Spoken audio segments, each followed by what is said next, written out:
Hi, for those of you that are on, we're going to get started in just a couple minutes to allow time for everyone to get on.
Participants are still arriving. We'll get started very shortly.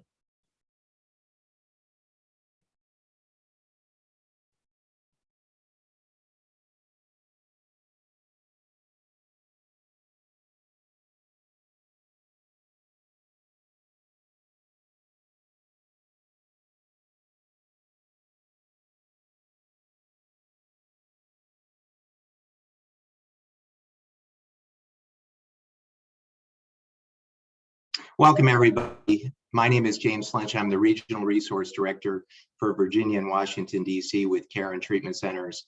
Thank you for joining us for today's webinar on the topic of marijuana landscape, the 2022 realities of cannabis addiction treatment indicators. As a reminder, we'll be conducting the session in webinar format, meaning all participant microphones will be muted. We will not be able to see or hear you. During the presentation, please utilize the Q&A or chat features to ask any questions. Depending on the volume of questions, if we can't get to your question before the end of the hour, we'll have someone from our team follow up with you directly. Today's presentation is eligible for 1 continuing education credit. We'd like to thank our educational partner, CE Learning Systems, for assisting and providing these credits through co-sponsorship with the American Psychological Association. Please note that in order to receive your credits, you'll need to complete the post-webinar evaluation. A link will be emailed to you directly after the presentation from cego.com. And I always advise people to, if you don't receive it, check your spam folder. Sometimes it arrives there. After finishing the evaluation, you'll have immediate access to your certificate of completion. Today, I'm proud to introduce our presenter, Kate Appleman. Kate is the Senior Clinical Director of Men's Services at Cairn, Pennsylvania, where she has served in clinical roles since 2005 with adult, professional, relapse populations.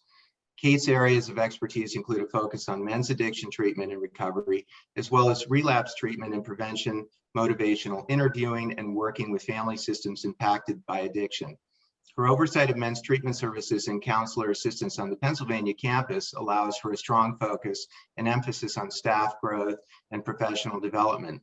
Since 2013, Kate has been active in program development, supporting the development of evidence-based clinical programming for executives, healthcare professionals, attorneys, and opioid addiction. Kate's tenure at Cairn has allowed her to receive training in addiction interaction disorder and professional development. She is a certified clinical supervisor and certified advanced alcohol and drug counselor and holds CSAT and CMAT certifications. She received a Bachelor's of Social Work degree from Alvernia University in 2006 and a Master's of Arts in Counseling Psychology degree from Rosemont College in 2010. I'll now hand the presentation over to Kate Appleman to get us started. Thanks again for joining us today. Take it away, Kate. James, thank you so much. Can you just confirm you can hear me? Yes. Beautiful. Well, welcome everyone, and happy Wednesday. I'm really looking forward to this topic today. I think that as I look at the amount of attendees that are joining us today, it really speaks to the amount of information that we feel like we need on marijuana overall, because the landscape is quickly changing. And as I updated this presentation about a week ago, it could have changed even that much more quickly. So let's talk a little bit about when we start thinking about objectives. One of the things that I always find is important is to not just talk about the problem, but to make sure that we're really talking about what the solution is. So the three objectives we're going to cover today is what should we know about marijuana at this point in the midst of the changing landscape? What should we be looking for in those that are close to us or even in ourselves? And then what's the solution? How can we help? So as I look at some of the demographics of those on the webinar today, there are some family members that are here joining us. There are some clinicians, a lot of clinicians that are here joining us.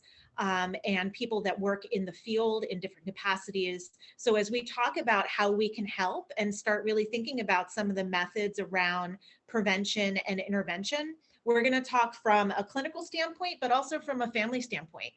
What is it that we can do and what is it that we need to do with the information that's at hand? So let's start off with what we should know. So I want to start with a couple of basics. So when we talk about cannabis basics, so cannabis is the name of the actual plant and its species. Many times people confuse cannabis with hemp and not kind of understanding what the difference between the two is. And I do want to say that when we start talking about things like hemp, we start acknowledging that hemp contains 0.03% THC or less. And as we talk about cannabis, cannabis contains 0.03 or more. So that's the differentiator between those two. We're also going to talk a little bit today about the differentiators between THC and CBD, as CBD is something that is very much hot on the market and is a part of use with a lot of different ailments, which we'll talk about a little bit. And then I also want to talk about just to put a basis in place as far as education. When we start talking about species, this is based on how it's grown, where the plant is coming from, whether or not it's altered or engineered, and all of this is out there on the market.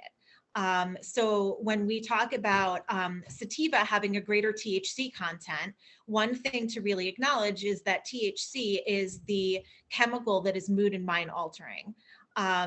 When we talk about hybrids, we're talking about those that are altered or engineered. So different strains of marijuana or cannabis that are not necessarily natural. So it's one of those pieces where how many times do you hear people and adolescents and adults say, well, marijuana is completely natural. That's not always the case and it's not always true. So we need to be really clear about what it is that we're looking at. So what is THC? So THC is the psychoactive drug that's in cannabis. It's the part that gets you high. There are over 500 chemicals in cannabis, THC being just one of them. And when we talk about the idea of the plant being engineered to have more THC, the truth is that's happening more now than ever before. So there's lots of discussion around the concept of potency as it relates to marijuana or cannabis. And we're going to talk a little bit about what the changes in potency have meant over a longer period of time. THC lingers in the brain and lingers in the body much longer than any other chemical, with the exception of methadone to a certain degree. And one of the pieces that will come up a little bit later in the presentation is the fact that many chemicals are actually water soluble. THC is fat soluble, so it stays in the body and in the brain much longer. When I do lectures with some of the patients that we have up here on Karen's campus, one of the things that I ask them about is how long the drug screen may stay positive long after they are using. And many will talk about 30 days. And the truth is that part of the reason why that happens is because THC is stored in fat cells, and it takes that long for the body to be able to fully process it out. So as we move forward and start talking about withdrawal symptoms, we'll likely readdress that piece. The other element that I really want to talk about is when you start thinking about what some of the short-term effects that happen as a result of using THC, you start thinking about things like altered senses, an altered sense of time, changes in mood, impaired body movement and motor control, difficulty with thinking and problem solving. There's increased hunger that many of us know about, elevated heart rate, impaired memory. And when we start looking at some of the higher doses of THC, then you start talking about struggles with hallucination and delusions and even potentially psychosis. Now, what you'll see in this image here is the fact that while THC is the main psychoactive drug, there are all different areas of the brain that THC impacts. So as we start talking about the different areas that it impacts, everything on this slide is accurate. So that kind of speaks to some of the symptoms we see when people are under the influence. Now, here's an element that that changes very rapidly. If you think about marijuana back in the 70s, there were certain ways to smoke it. People would put it in food at times, which the body responds to very differently than smoking it. So I want to just talk through different methods of consumption and really tease out what some of the differences are. So there is this idea and reality that the potency of marijuana is very different today than it was back in the 70s. We talk about that frequently if we're in the field. So just to kind of put it in context, the THC levels of the marijuana that either we or our parents smoked back in the 70s was about 0.5%. So it took a little bit to get you high. And as we kind of go through time and look at the 90s, the typical amount of THC in marijuana in the 90s was between 4 and 5%. Research shows that currently, when we look at flower-based marijuana, the average THC potency is about 17%, 17 to 20, depending on what area of research that you show. So if you look at the amount of information that is going out there regarding medicinal marijuana and recreational marijuana, I think we have to just be really clear about the THC potency and what we're seeing today, and acknowledging that what's being smoked today is nothing like what was being smoked back in the 70s. We also are acknowledging the fact that the more vape capability there is, the more we're seeing this on the market. We have the capability of having dry herb or a flower base that can be vaped. Here are some of the ways in which people are able to do it. And the potency is comparable at times to the previous slide when we talk about flower marijuana that we smoke. And when we start talking about vapes and oils, the concentration starts to go up even more. As we look, as I just said, when we talk about concentrates, the average THC potency, it is not the 17% that you're starting to think about when you look at smoking marijuana, but when you start looking at changing the way that the THC is extracted, you're able to really look at potency 60 to 99%. There's a lot of interesting YouTube videos. There's interesting videos that are shown on people who will take one hit off of a vape with something like batter or bubble hash and literally fall on their faces. Because when we start talking about some of these concentrates, the potency is very different. So as we go through and talk more and more about recreational use versus medicinal use, what are the differences between them? What is regulation? What is regulation about? What should we be considering around regulation? The potency is one of the biggest pieces that is concerning to people in the field because of the amount of side effects that we're seeing as a result of it from a mental health standpoint. In addition to vaping. So there's a couple of pieces. We talk about dab rings and dab pens. So it's important to have pictures related to some of these items. I have my oldest son is 19 and my kids are 19, 12, 2, and 5 months. There's a lot happening. But my 19-year-old, when I start thinking about what it was like for him his last few years of high school and now into college, as well as some of his friends, I think as parents, we need to be really aware of what it is that we're seeing in our children's cars, in their rooms, as we're finding things, acknowledging what is this? What does this mean? Is this a route that they're using nicotine through? Are they using it for marijuana, other substances? What concentrates, so that we can be really well informed to understand what to even ask around what it is that they're using if they are. So it's really good to have pictures so that as we're finding paraphernalia, if that happens, we know what it is that we're looking for. Again, when we talk about THC oil pens, this is another, oils are something that you can absolutely vape. There's a couple of different elements to it. The charger almost looks like a USB cord or a plug. It looks like something that I would keep this PowerPoint presentation on, just a little bit smaller. So just being aware of that piece. And then you have a battery that actually charges the cartridge, and then a couple of examples of what the remainder look like. So depending on what oils are being purchased, the average THC potency is a little bit more, it is a little different. It can go from 15% all the way up to 90+% as they continue to get manufactured. The other piece that I really want to talk about is when we talk about THC oil pens, one of the elements around some of these stories that we hear about with some lung injuries that result in hospitalizations. When we talk about THC oil, vitamin E acetate is one of the things that producers will use to actually stretch the supply. So as we look at over 2,800 hospitalizations and over 68 deaths in our country, that is because of, according to the CDC, the lung injury that comes as a result of really cutting some of the oil with vitamin E acetate. So the truth is we don't really know what's in these products.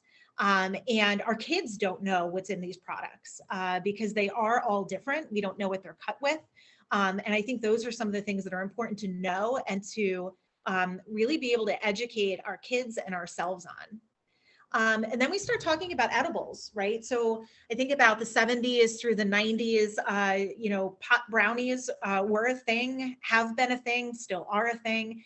The edibles today are look very different. The potency is very different than it was, again, back in the 70s through the 90s. And we could do a whole presentation on the way that marketing really speaks to adolescents. Because the truth is you can get it in a cereal type form, you can get it in sodas, you can get it in different kinds of candies, other edibles, such as desserts. So it's really important to look at what exactly this means in the market. There's a lot of information out there. Colorado was one of the leaders in this really coming to the forefront in the legalization. And the amount of hospital stays for children who consumed edibles that they thought were candy was pretty extraordinary. And when we look at some of those elements, there has been a lot of push to really cut back on the images, actually on the colors, on the ways that we are marketing this information, because a lot of this is being marketed to adolescents, right? So there's a lot of information out there about that. So when we talk about potency and we talk about consumption of edibles versus smoking marijuana, one thing to really consider is that while edibles or marijuana that is eaten typically can have less THC in it, it actually stays in the system much longer. It doesn't take much time for an oil or a plant-based THC modality to get into the system. It takes a little bit longer for edibles to get into the system. So really think about what that means. If I choose an edible as my route of administration when I'm using THC, if I use it and it can take up to 3 hours to for that feeling to come to fruition, I may overconsume, which happens frequently, to make up for it, thinking there's something wrong, or maybe the potency wasn't that high. And that's when we really see that taking too much and starting to have effects that are not pleasant for people. Then people start to talk about having symptoms comparable to a heart attack or a panic attack, where their heart is racing. That's when delusions can come into place, and other symptoms that people have a really hard time managing because of overconsumption. So that's one of the pieces to be really aware of when we start talking about edibles. So what about CBD, right? So CBD, you can go into just about any store and it's in everything, right? It's in the vitamins that we take. It is in different oils. It's in facial cleansers. It is in chapsticks. It's kind of everywhere. And it's sort of being touted as this magical elixir in many ways. And the truth is, potentially, it can be a promising treatment for a lot of ailments that are still being researched at this point. The truth is, it's pretty unregulated, and the purity levels are in question. There have been some studies that have been done on taking CBD or touted CBD chemicals off of the shelves and actually testing how much CBD is in them. And many times, while CBD is one of the pieces that is being marketed, there is very little concentrate in what is being sold in different realms. So it not being regulated, there's never kind of an understanding of what exactly is in it. Now, the good thing about CBD is that CBD is not the mood and mind altering component of cannabis. So when we look at CBD, it's not psychoactive. It's not going to get you high. So when we look at the use of CBD for different ailments, we know that there's more research that needs to be done. There's more research that needs to be done around how it might interact with some of the other medications that somebody is on. And because this is sold over the counter, many times people aren't really talking to their physicians about what and how much they're using. So that's something that is important to have that conversation, because there may be interactions with medications, and it may be doing things that are counterproductive to what it is that you're looking for. So what do we know? So when we look at the 2020 national study, we look at the fact that almost 18.5 million people age 12 and over, they have a drug use disorder. Now, in looking at it, I'm somebody who has helped facilitate opioid treatment for a long period of time. The opioid epidemic has been raging. It's in the news, it's on the media. There are many images of people overdosed on the streets and overdosed in their cars, and it's a hot topic, right? I think that when you look at the legalization of recreational marijuana and medical marijuana, that has become to the forefront. It doesn't mean that the opioid use disorder pandemic is not there anymore. There's still nearly 3 million people that struggle with an opioid use disorder. But if you put that up against a marijuana use disorder or a cannabis use disorder, you're talking about 14 million people that can meet criteria for a cannabis use disorder. That's a pretty significant statement. And we're going to talk a little bit about one of the questions that came through was, how do you know when it's recreational and not problematic versus when it's an actual disorder? And we'll talk about that in a little bit. So one more piece, I just wanted to put this information in front of you from Smart Approaches to Marijuana. In talking about potency, it's important to acknowledge some of these statistics. Now, the one thing that I will say is there's a lot of questions around potency related to recreational marijuana versus medicinal marijuana. Is one less or more when it comes to the amount of potency? Actually, according to the National Institute of Health, this was a study that was done the end of 2021. They acknowledged that the percentage of THC in medicinal marijuana give or take about 6%, was 19.2%. When you put that up against the THC percentage in recreational marijuana, they found that to be 21.5%, give or take about 6%.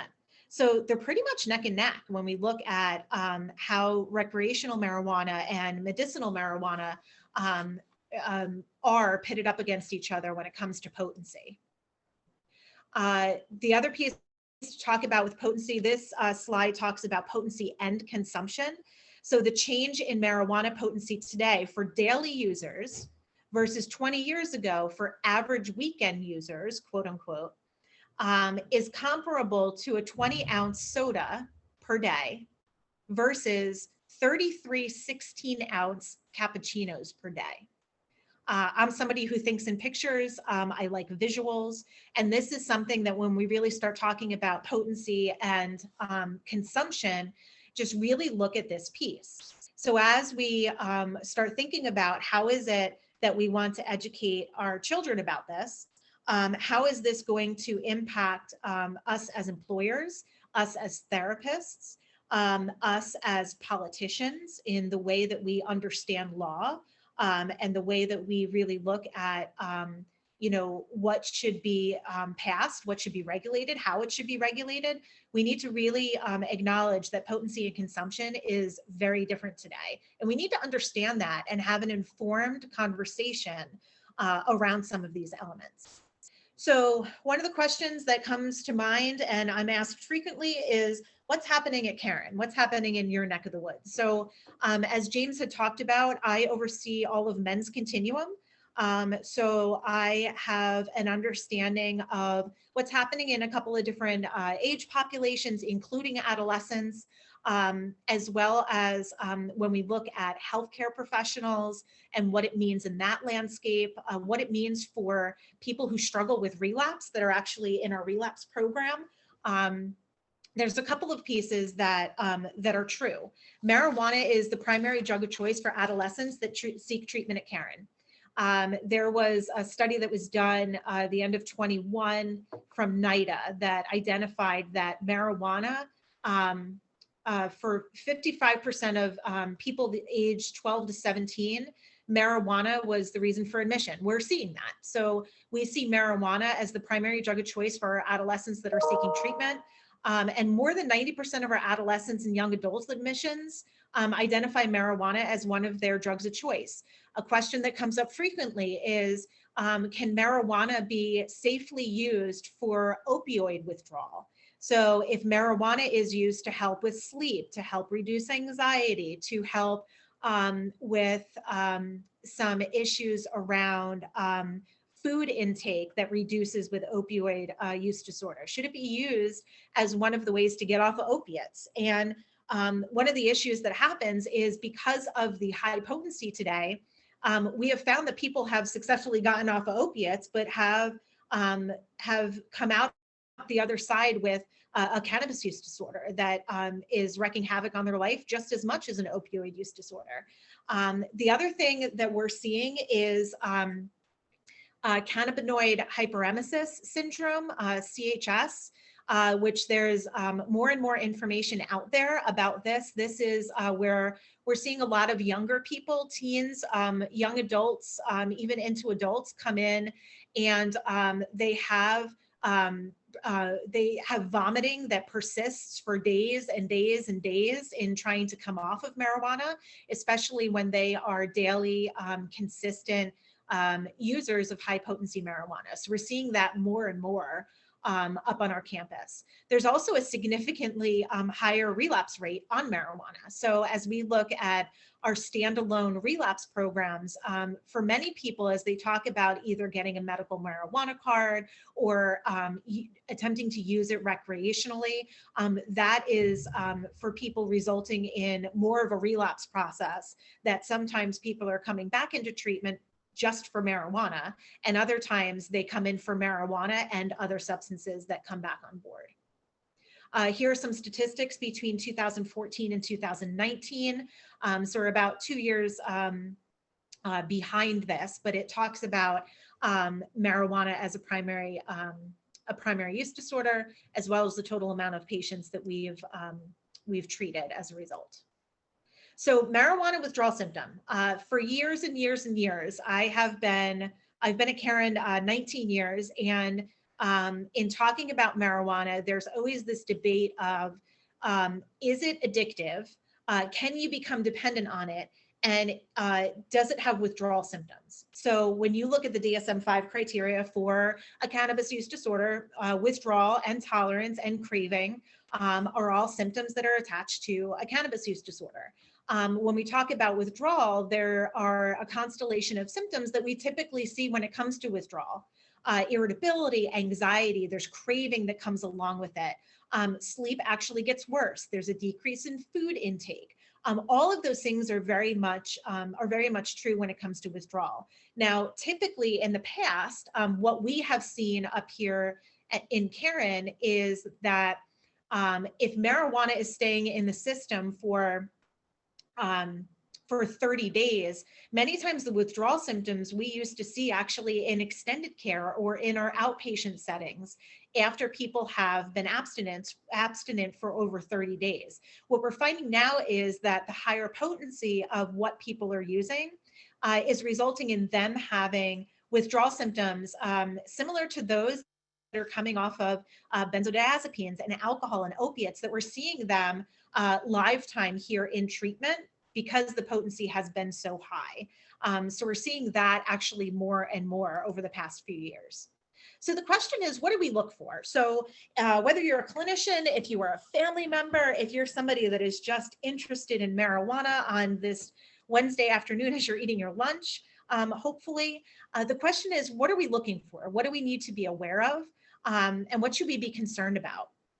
So when we talk about the adolescent brain, we all know that brain development kind of starts at the back and works its way forward. So the prefrontal cortex is that part of the brain that's really responsible for, it's kind of like your good parent, right? It's the part of your brain that says like, hey, maybe stop and think about what you're doing before you go ahead and do it. It helps with problem solving, weighing pros and cons. It's all of our executive functioning. And for any of you out there that have teenagers, they typically don't make the best decisions. And many times I find that I have to really remain curious to understand why my 19-year-old has historically made some of the decisions that he has.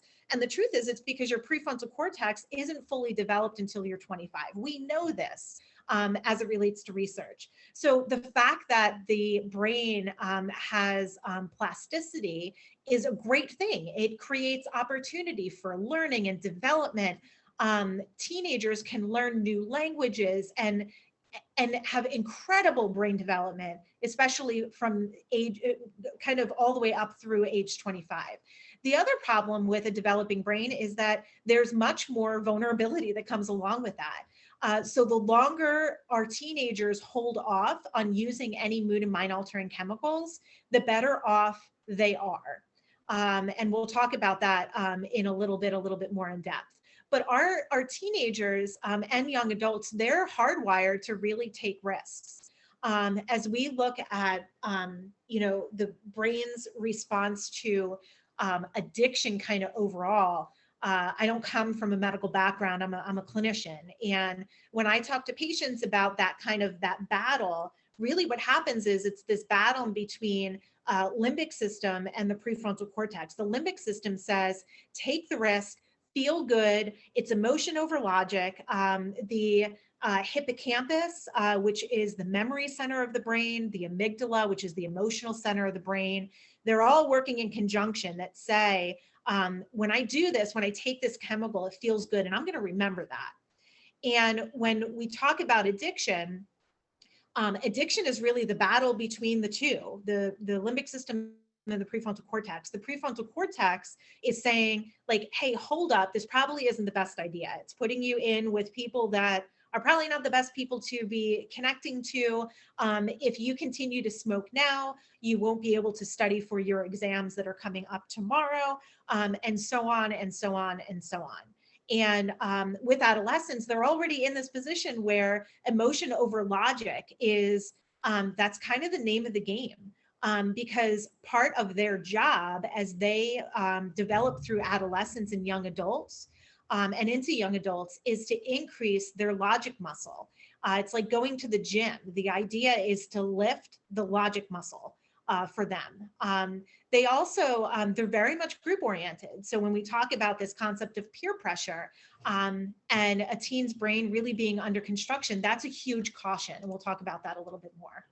So the question is, what are some of the risks associated with THC use? So there's problems with memory, there's problems with learning, and problems with problem solving.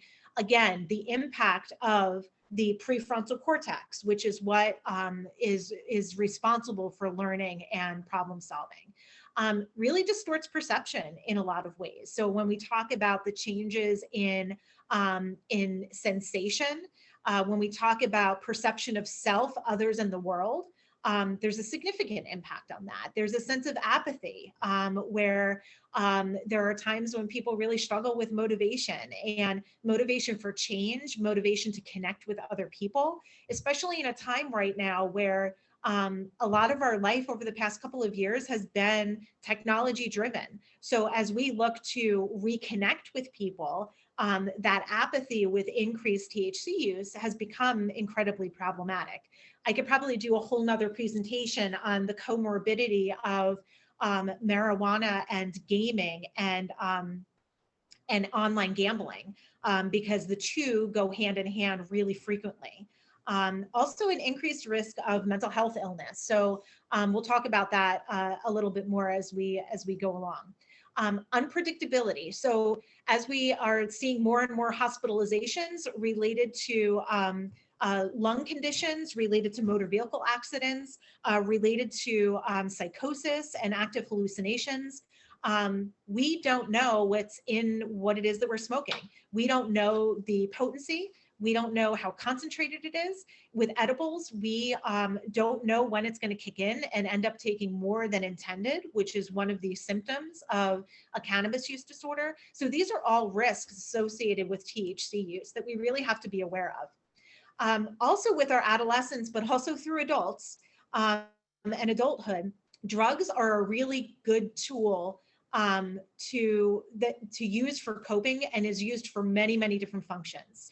So if we start thinking about the idea of triggers, one of the things we talk about frequently in treatment is don't only focus on the quote unquote bad parts of using the chemical. You want to talk about what it is that you got out of it, because every choice that we make, it has a payoff and it has a consequence. So if we're looking at somebody whose cannabis use is significant enough that it's coming up in therapy sessions, that they need outpatient treatment for it, that they need inpatient treatment for it, they have consequences related to it, but there's also payoffs. What are they looking to achieve? What do they want out of it? And when you start looking at the reasons why they struggle to stop, and you start looking at some of the reasons why it's difficult for them to stop, and they want to continue and don't see it as problematic, it's because many of these reasons are why it is that they're using it. We have to understand that from their perspective. There is this belief that everyone smokes pot, right? So when you start thinking about socialization and to avoid alienation, there's a lot of misconceptions and perceptions around what it is that means in a peer group. So acknowledging that some of these pieces for adolescents and young adults can be tools that it can be a tool for many of these functions, and we need to understand what it is that they're looking to get out of it. So I want to talk about concerns with cannabis abuse. There's a couple of different elements here that I think are really important to cover. We've talked about, number one, addiction. So the rise in THC potency means that there's a rise in addiction rates. 1 in 6 teens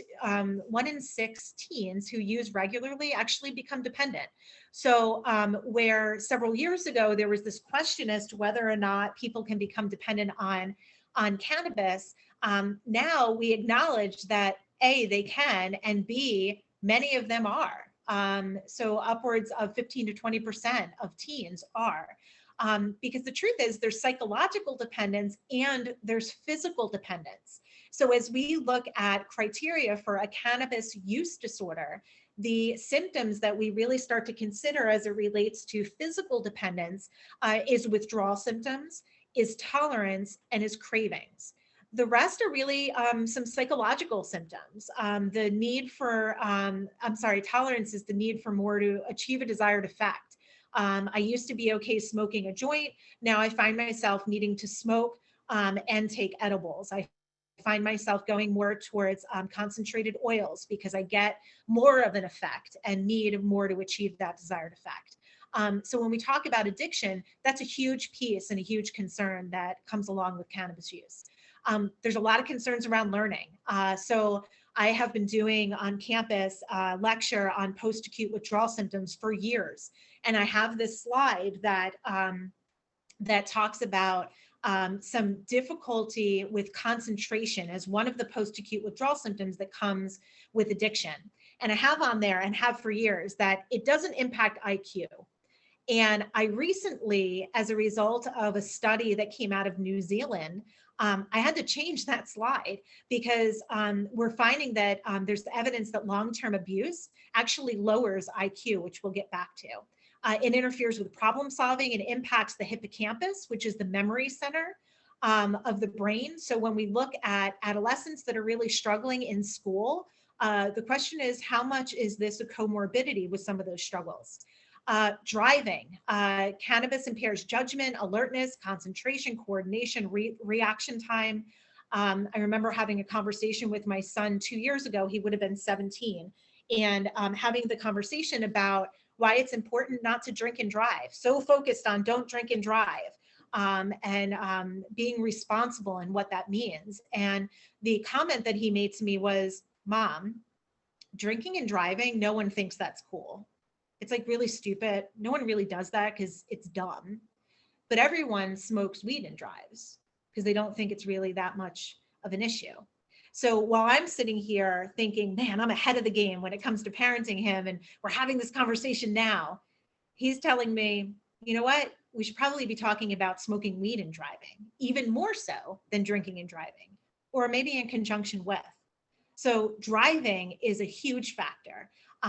Look up some of the statistics around Colorado, for instance, when it comes to hospitalizations, people being pulled over for driving under the influence of marijuana, car crashes, and things of that nature.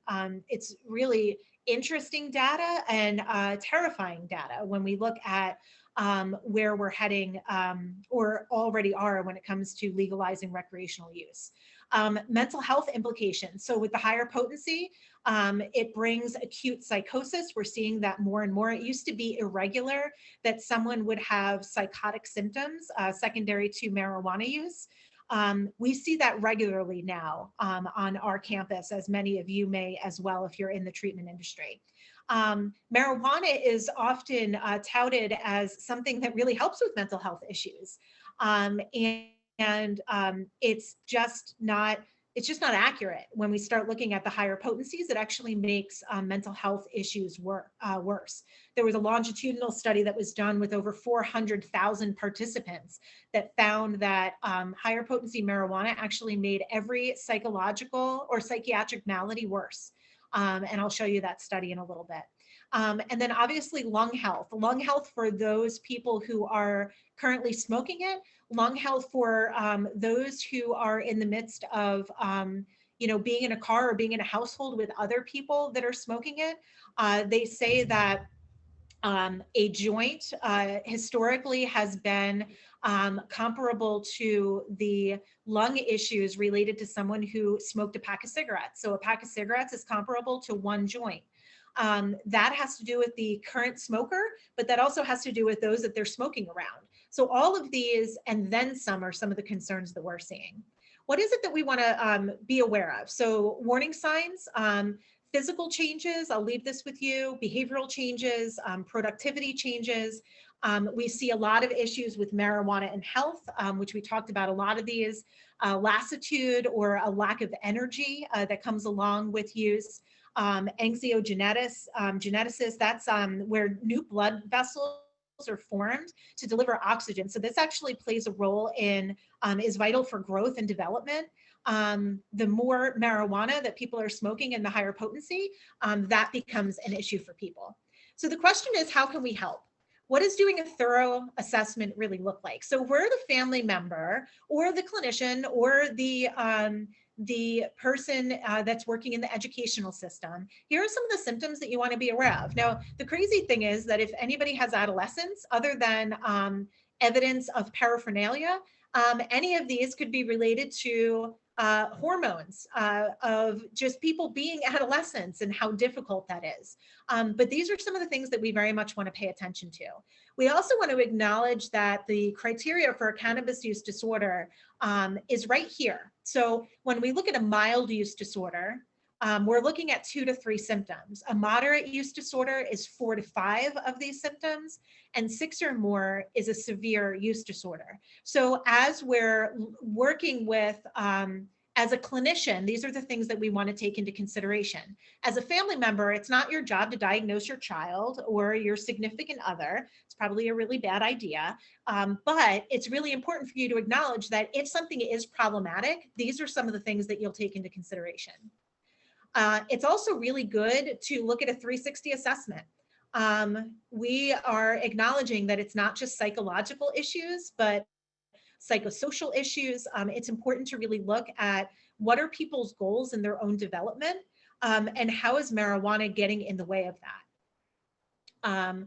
The one thing that I will say about ASAM as I'm acknowledging time is at Cairn, we use ASAM to look at making recommendations and level of care recommendations. So I'll leave these here with you as resources.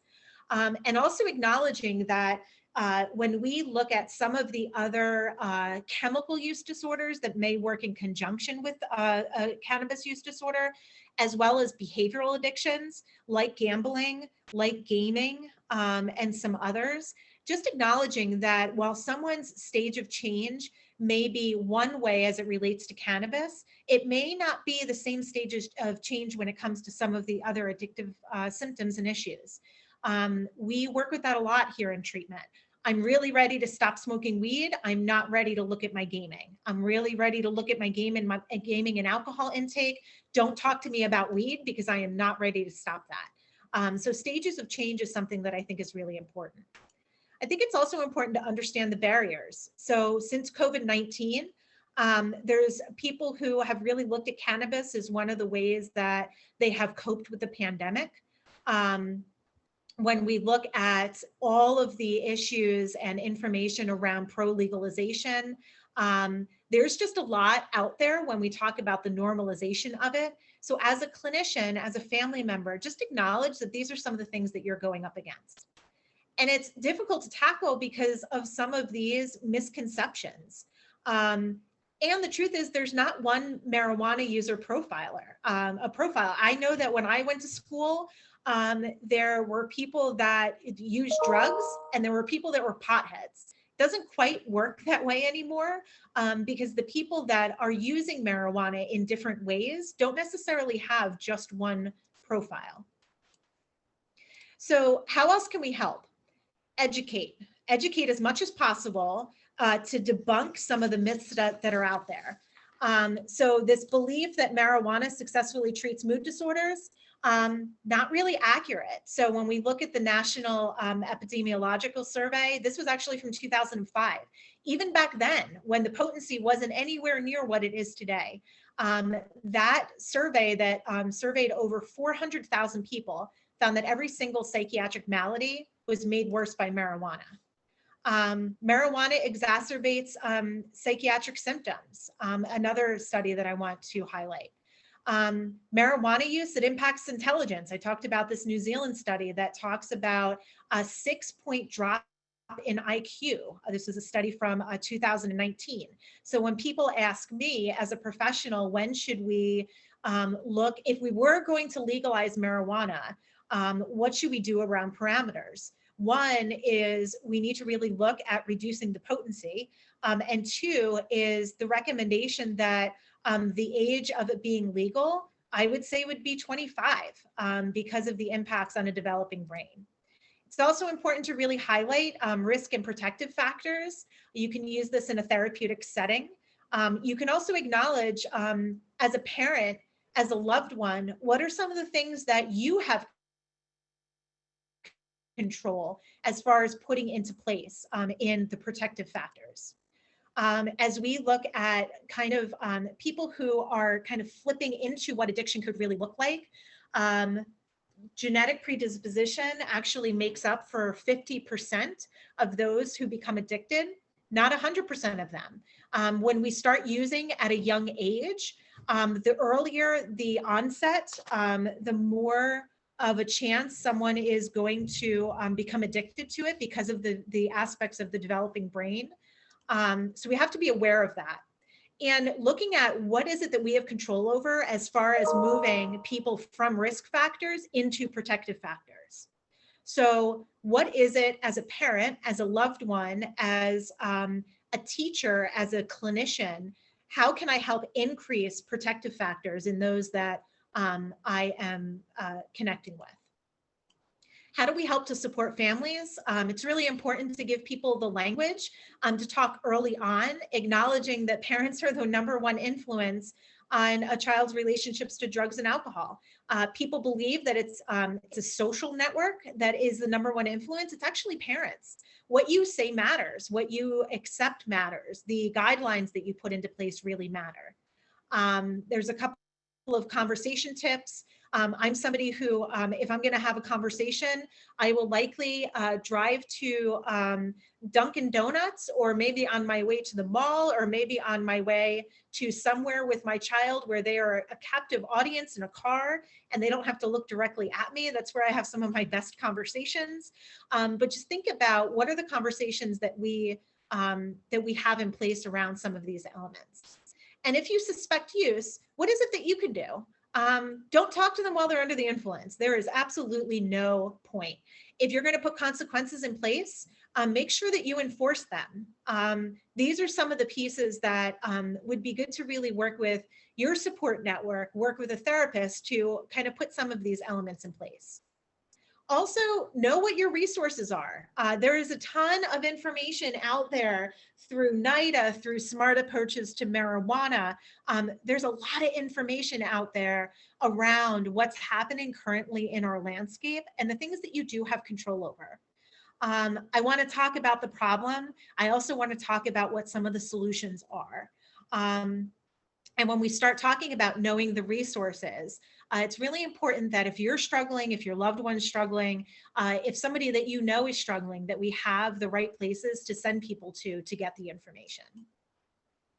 And James, I'm going to stop there so we have a little bit of time for Q&A. Thank you so much, Kate. Very informative presentation. We'll now answer some of the questions that were submitted through the registration process. If we have time, which I can assure you we're almost out of time, we'll come back to you through your regional resource director and they'll touch base with Kate. And the other thing is, one of the main questions was multiple asks for the presentations and rebroadcasts.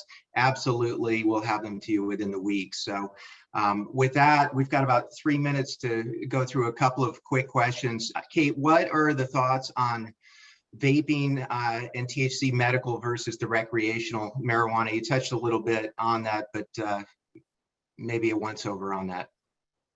Yeah, sure. So when we look at medical versus recreational, what I did touch on was there's this misperception that the potency of medicinal versus recreational are different. They're really not. I think that we have to be really clear on what it is that we're looking for and what does research show, right? So why is it that we're using it? And what does research show as far as what it is that it's treating? There's a couple of maladies that marijuana is shown effective to really treat. Epilepsy, certain types of epilepsy is absolutely one of them. There are times when it really makes sense for those who are in the midst of cancer treatment. And we really need to know if we're using it for medicinal purposes, what exactly are we using it for? And are there less harmful ways to get that need met? I think is a really important kind of factor to put out there. Yeah, and to sort of touch on that in terms of reaching the clients in terms of their denial, one of the rebuttals I always hear is, talking about marijuana as a therapeutic tool and not just getting high. That's sort of their perspective. And I wonder how you sort of break through with them to show them that, it's not necessarily a therapeutic tool. Yeah, that's a great question. I think that it might be a therapeutic tool for some. Like I said, there's certain medical maladies that that respond well to marijuana with the right potency, with the right prescription, and in conjunction with the right physician. What I find is that similar to benzodiazepines, one of the questions that had come up was how has legalization impacted the treatment field? It has in a lot of ways, and a lot of those ways are comparable to the legalization of alcohol, the legalization of benzodiazepines. We have people come in that are taking benzodiazepines like your Ativan, Ambien, Xanax, and they're taking them as prescribed, and they are physically and psychologically incredibly dependent on them. I look at marijuana as something that's very similar, that with benzodiazepines, the two of the biggest reasons why people are prescribed to them are for issues with sleep and anxiety. And when we look at benzodiazepines, they actually make sleep and anxiety much worse over time. And the withdrawal from them makes it a whole lot worse. So the question is, if people are using it as a way, for medical reasons, or using it by prescription, you have to ask yourself, is it making your symptoms better or worse? Is it making your life better or worse? It may be reducing your symptoms in a small kind of, in a small picture. Is it making it more difficult for you to perform at your job? Is it getting in the way of your ability to really connect with your family? Are you spending a whole lot of time and resources and energy on making sure that you're obtaining it? So starting to think about the fact that kind of taking them, allowing them to take a step back and look at the bigger picture is one of the things that we spend a lot of time doing here in treatment. It's a good question. Thank you, Kate. Unfortunately, we're pretty much out of time in terms of the Q&A. Just want to keep everyone on schedule today. As a reminder, this presentation is eligible for 1 continuing education credit. Watch your email for a link from CEO to complete your evaluation. And then please reach out to your regional resource director at any time for additional information, resources in your area, or questions regarding admission to any of Karen's programming. Again, Kate, I can't thank you enough. Absolutely fabulous presentation, and judging from the participants and all the questions, I have a feeling we're going to be doing a follow-up segment to this. So thank you all for joining us, and have a great afternoon, everyone. Thank you.